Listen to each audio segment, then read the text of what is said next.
Good morning. It's 10:15. So my name is Kai Hagbart. I'm with Bosch Software Innovations. I'm also in the board of directors of the OSGi Alliance. I'm moderating this morning session. Before we go into the presentation, those of you that have not yet received one of those t-shirts, you find them downstairs. We also have socks. You will also find around some banners on use cases where different companies use OSGi technology. Somewhere over there, somewhere downstairs. Have a look. And with this, I hand over to Alistair, who is talking on how we use OSGi to build open liberty. Okay. Thank you. I'm mic'd up. Hi, my name is Alistair Nottingham. I'm the lead architect for the Open Liberty project. Out of interest, how many people were at this conference last year? Okay. Well, any of those people, how many of them came to a session with an identical title from last year? Okay, so there were a couple. I did a talk last year about how we use OSGi to build Open Liberty. And I have to say, in a 30-minute time slot, it's very difficult to really go into any level of depth about how we actually use something like OSGi in Liberty. So what I've done for this time is, rather than, I didn't want to just do a repeat of last year because, I was asked specifically to make it different from last year. So what I'm going to talk about is a little bit of background about what we use OSGi, but then some of the things we've been doing in the last 12 months. And some of the things that we've driven into, not necessarily the OSGi specifications, but into some of the implementations. So some background. So Open Liberty is a Jakarta EE runtime. First time I can say that because last year it didn't exist. It is a Jakarta EE runtime. Our goal is to create something for running microservices that get deployed into wherever, but clouds in particular. And some of the things that you need about a runtime is you need a very small footprint. You want something that starts very, very quickly. Increasingly, people want to build something that's just enough runtime for their application needs.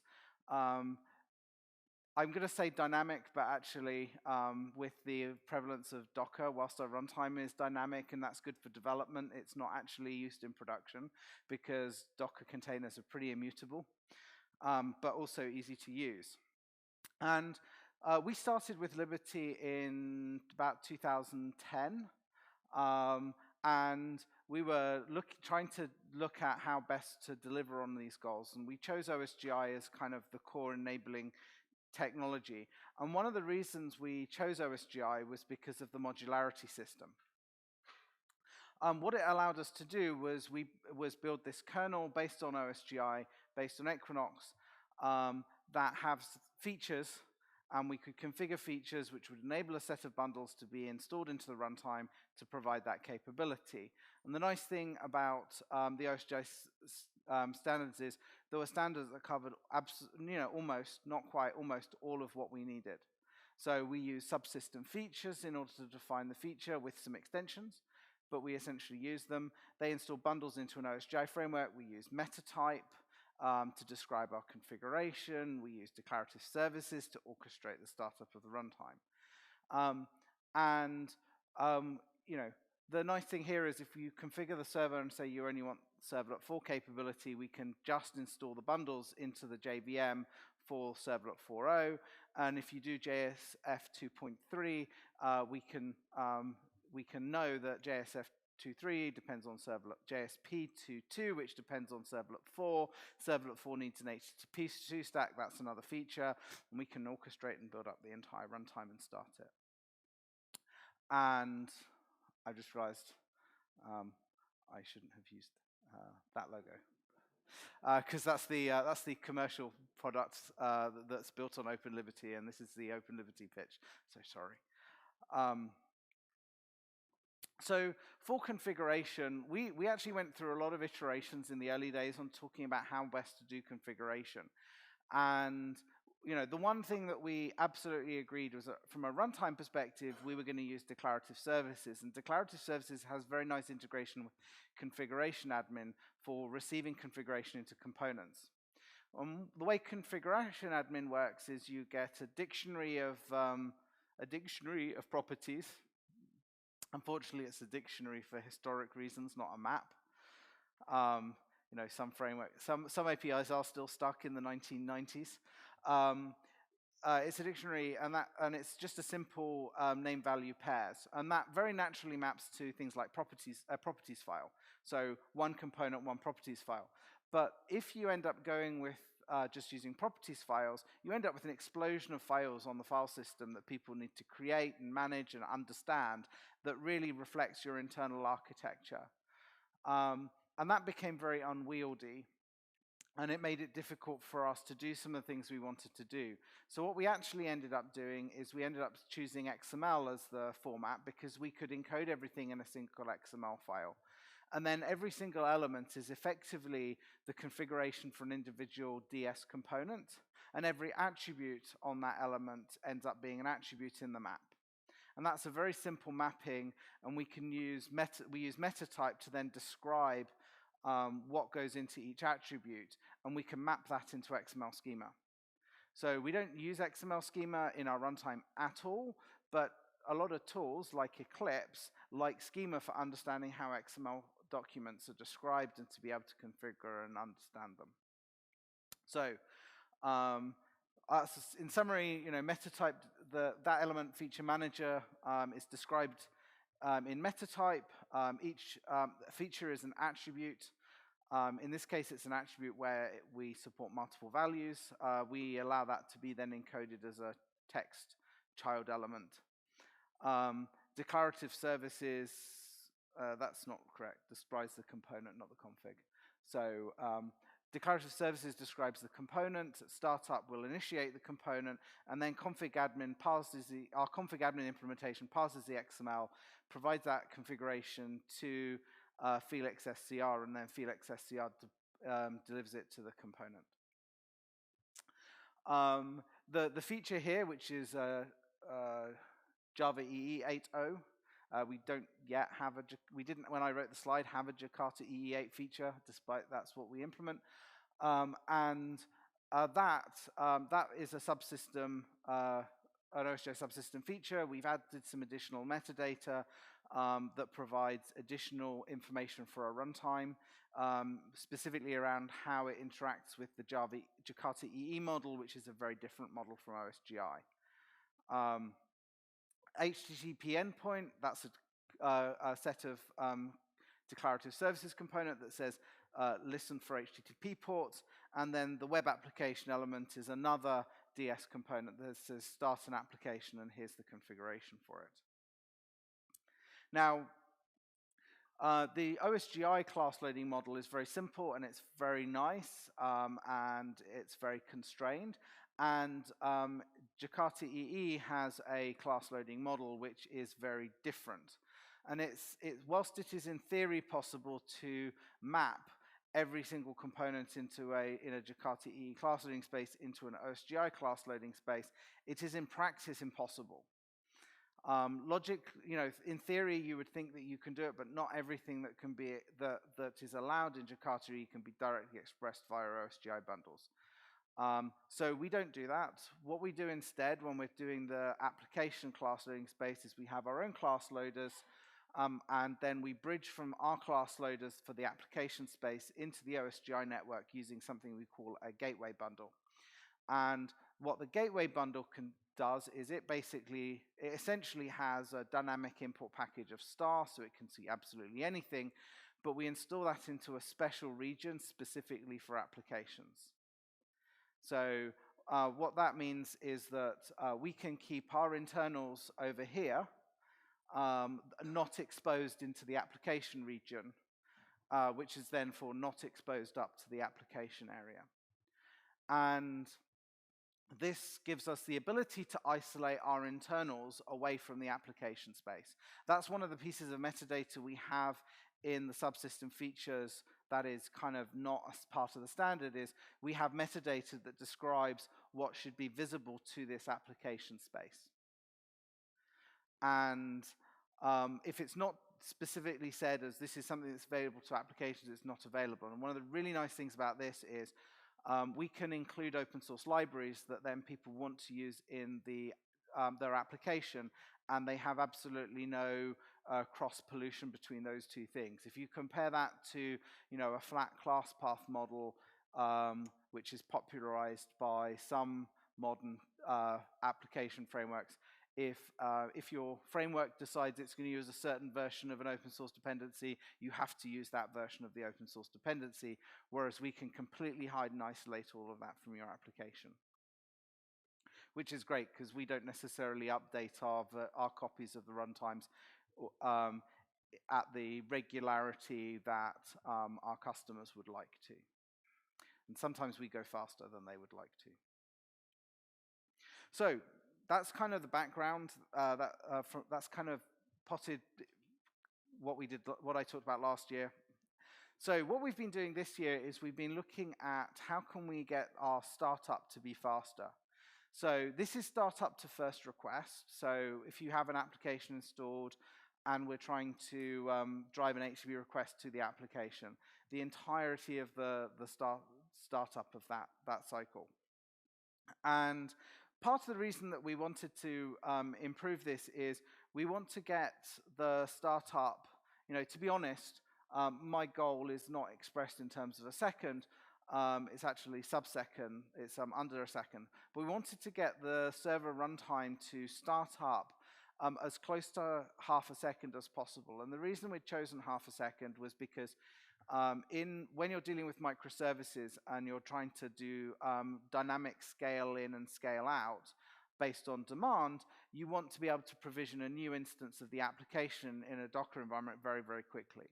So if your server takes 2 seconds, if you scaling up takes 2 seconds, that means you need to scale up sooner than if it took half a second or 200 milliseconds.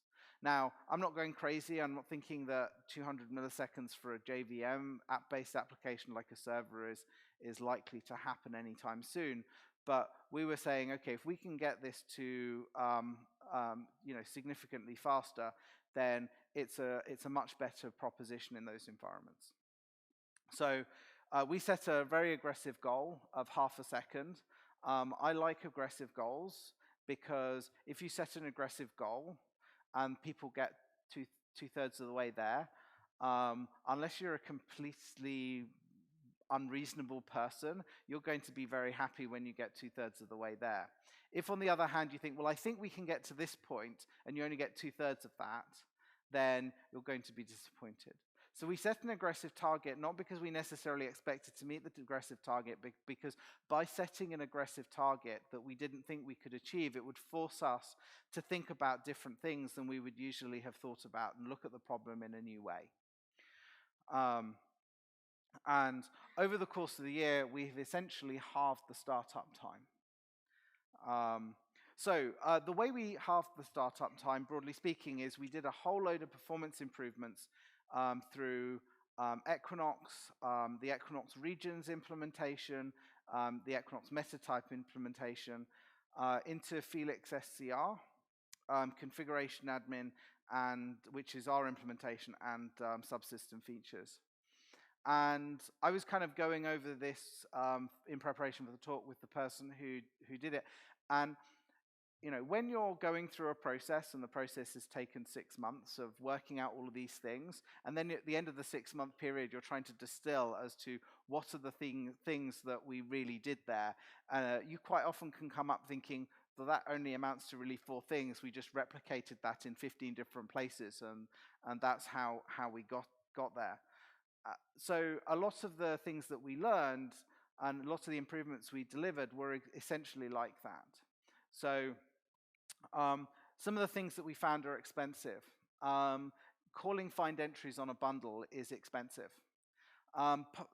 Calling it with a wildcard is significantly more expensive than if you specify an exact file name.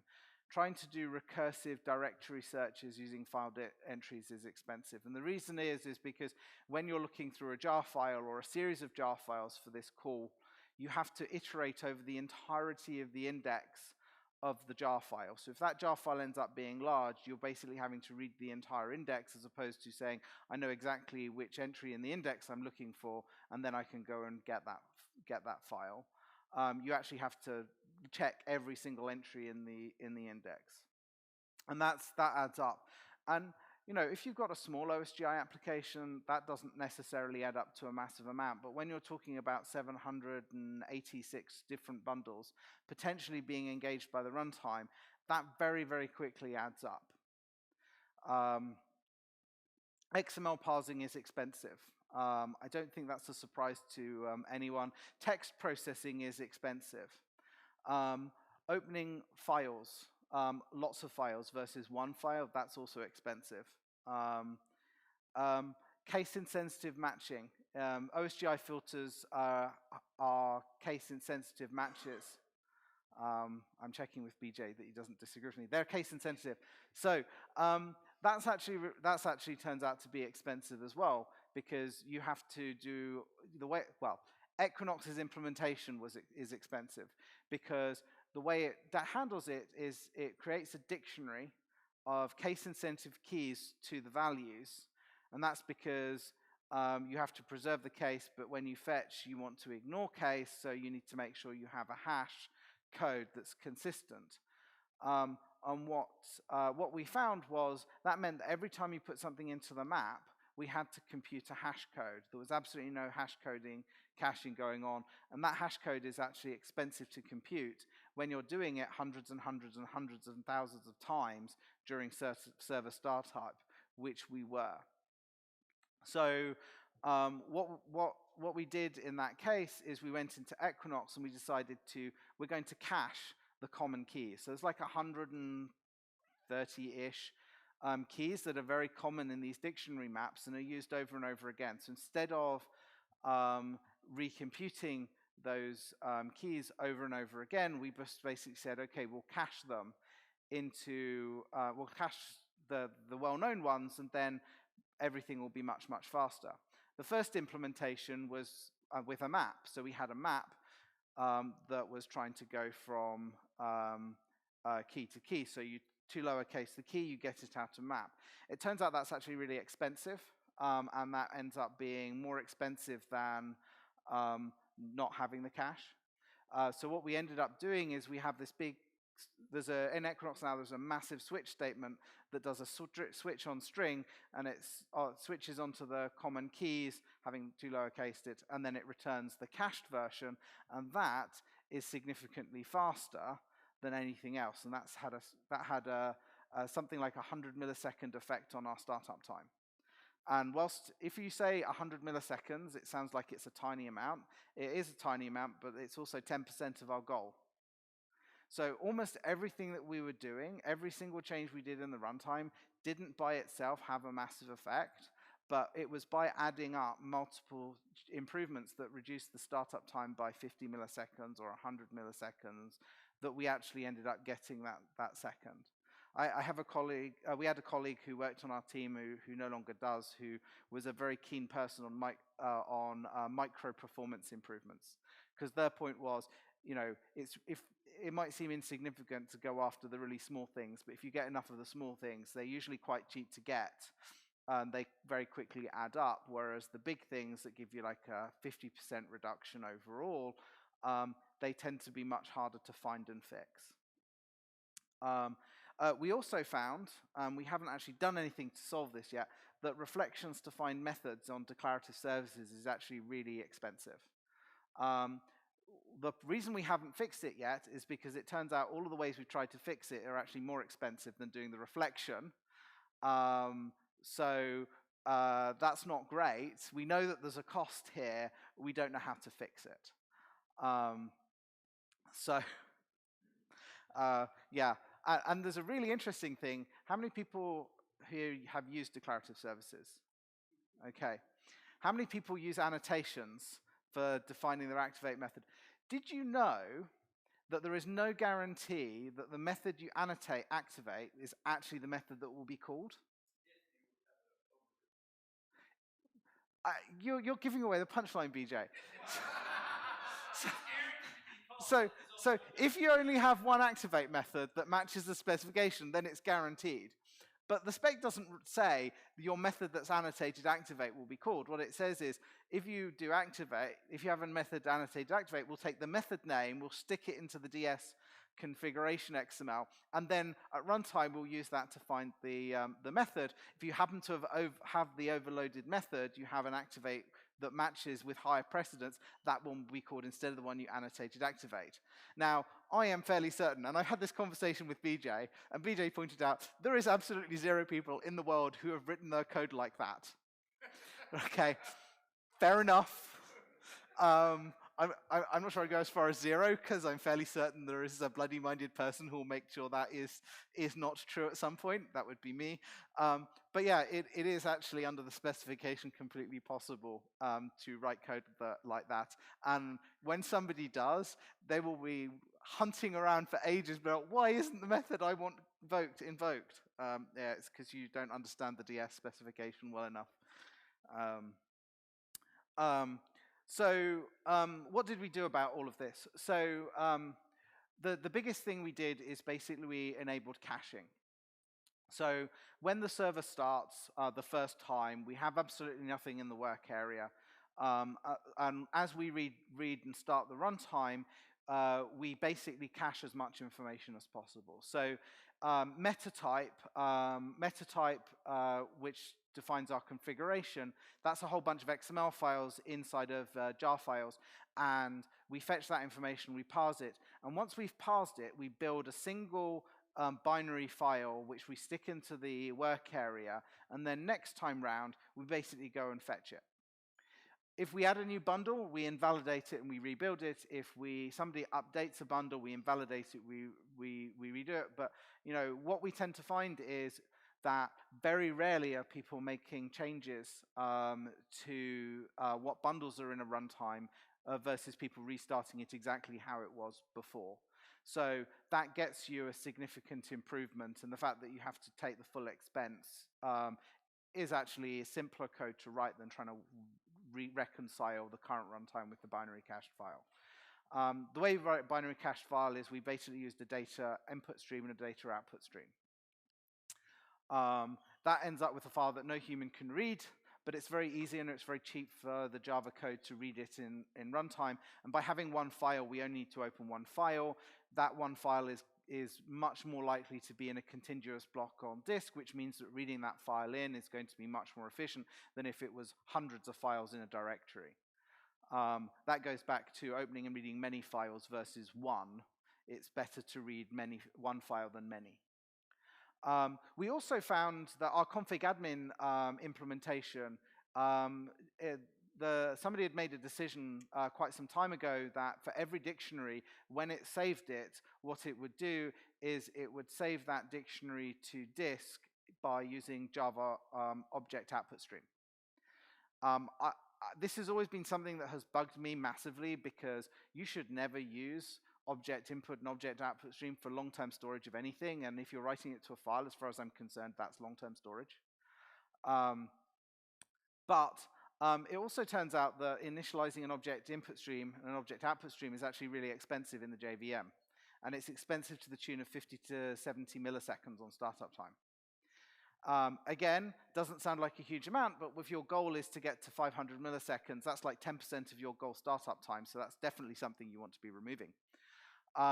Again, what we did in that case is we switched to a data input and data output stream, but we also switched to a single file, because we found, although the expense, and this is one of the problems when you're looking at small things, is quite often you'll fix one thing and then you'll find there's a performance issue elsewhere that gets bigger as a result. We found just switching to data output stream wasn't necessarily enough, because we were opening lots and lots of files still. So it was the combination of the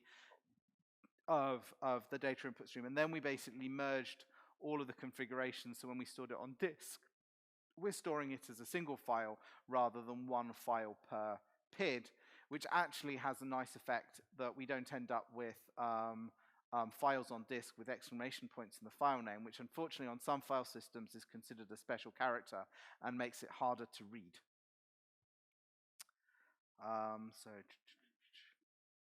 The other thing that we did is we updated Equinox to support starting bundles in parallel. So what Equinox does, or did before this, was basically it would activate a bundle based on kind of and I'm going to simplify this based on the bundle ID. So the first bundle, then the second bundle, then the third bundle. And the reason I'm saying I'm simplifying it is because it's not actually like that, because the start level will interface with it. So I could end up out of order starting based on start level. So what we did is we updated and we did some investigation. We said, okay, what happened? Do we get any performance gains if we starting OSGi bundles in parallel? So we updated Equinox to basically have an API that we can call that says, I want you to use this number of threads in order to activate the bundle. And we did some kind of experimentation on what the optimum number of threads were, and we found that, for us at least, around about 4 threads was a sweet spot. If you went more than 4 threads, you tended to get class loading contention, which would then slow things down again. But if it was less than that, you would not get as many benefits from being parallel. So we found that about 4 threads doing activation was about right. So we started enabling parallel bundle activation. Now, interestingly, whilst this gave us a significant boost in performance, it also revealed several things, because it revealed to us that it turns out a lot of our code, which in theory was completely and utterly order independent, actually was completely and utterly order dependent. So we didn't realize this because, hey, we were using declarative services. Everything was asynchronous because the service registry is asynchronous, right? Yeah, it turns out that it's very easy with OSGi to build code that has an expectation that your code gets run in a certain order with respect to other code, if every single time you start the JVM, you're starting the bundles in exactly the same order. And it turns out that what we had done is we had a completely deterministic order for installing bundles into the framework. So if we install a set of bundles that were into the framework 3 different ways, they were always going to be installed into the same order. And even if you try to do things like, oh, I know, what happens if I change the order of features specified in the server XML? Nope, our bundles still ended up being processed in a predictable order because of our runtime.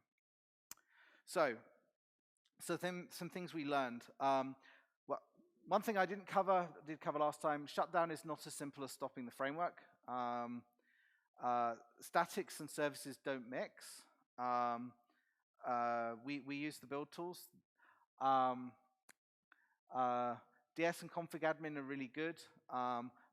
Performance is important. I didn't add this. OSGi has a high learning curve. The fact that we learned quite a lot in the last year about making OSGi perform better. And one of the people on our team is the Equinox lead.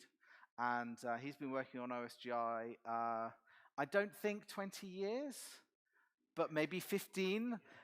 He's still learning. He was learning some of this stuff. Yeah, it might be a good idea to shuffle your bundle install order to avoid start time dependencies. Yeah, or just do it yourself. That would be a good thing. I think I'm kind of almost out of time.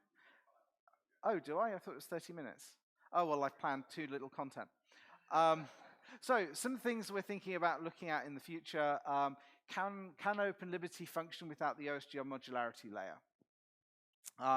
Why have I got this up here? Well, because there's a little thing called JPMS. And I know that this is something that, yes, I know that it's something that's unpopular in an OSGi community, but unfortunately, there are rumblings in the Jakarta EE community that those people want to be able to define JPMS modules and have JPMS modules run, and therefore we need to work out how to do that. And the one thing I know from plenty of experimentation is that OSGi and JPMS modules do not mix. So what we're interested in investigating, and Tom Watson, who's the Equinox lead, has been doing some experiments on this, is can we actually run OpenLiberty using declarative services and the service registry and all the other good things that we have, but allow the modularity layer to be pluggable. We're not going to get all the benefits we get from today from the modularity layer, if we do this, but it would allow us to be future-proof from certain trends that the industry may adopt. Now, my personal opinion is, JPMS is not popular because most people don't care about modularity. If they cared about modularity, they'd have been using OSGi by now, just like we are. We tried to get people to use OSGi for enterprise applications. They didn't like it because they didn't care enough about modularity to really make use of the capabilities. So I don't really think that there's going to be a huge number of call for modules in Jakarta EE from actual users, but I also see a lot of questions on mailing lists of people who really want to see this happen, and we need to be able to at least support it. So in that environment, I want to stick with the what I consider the really good things that gave us a lot of the benefits. The modularity layer, to be honest, didn't give us most of the benefits. Most of the benefits we got were actually by the service registry, declarative services, metatype, config admin, and those things, which don't actually have a dependency on the modularity layer directly. They can exist outside of OSGi modularity. And I have a habit of forgetting my questions and thank you slides. So I'm happy to take questions for the rest of the 5 minutes. I'll go for the back rather than... I wanted to ask if this sub-second startup time involves any real application code. Yes. Persistence. No. Cluster ownership, location, or anything complicated like that.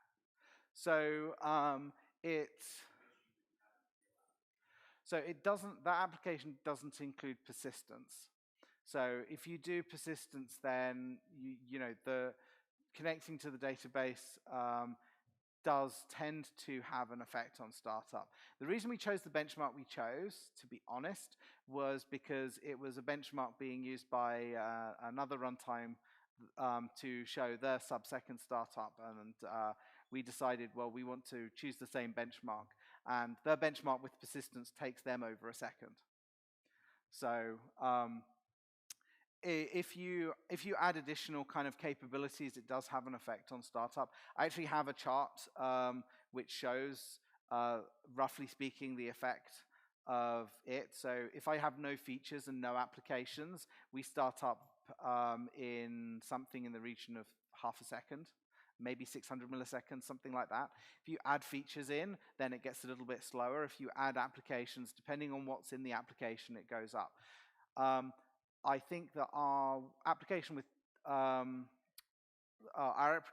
that has persistence, that's using things like EJBs and so on, that's in the region of 1.2 to 1.5 seconds. So it's still pretty good. It's not as good as we can get to with the benchmark we were using with these numbers, though, which... Now, admittedly, this benchmark uses CDI. CDI is very annotation heavy. As a result, CDI applications tend to perform worse on startup. So we've got additional changes coming to reduce the overhead of that. Now, in terms of cluster membership, so because we're really focusing on making this work in kind of Kubernetes environment, the servers themselves don't kind of enroll in a cluster from that perspective. And what we haven't done is we haven't added support in for things like session failover. So to fail over your HTTP sessions. That one I don't think would be a massive expense, but that's not part of the benchmark here.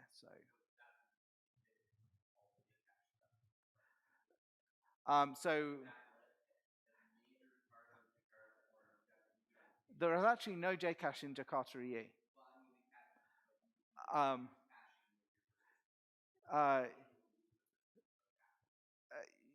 Yeah. So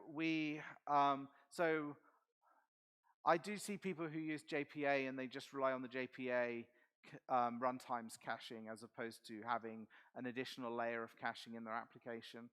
I know caching in applications is a huge benefit. I don't have data on what effect that has, as opposed to I do have access the database access data. So it is something we'll look at. And sorry, you had a... Oh no, I'm being told no more questions. Okay. Okay, thank you. All right, thank you.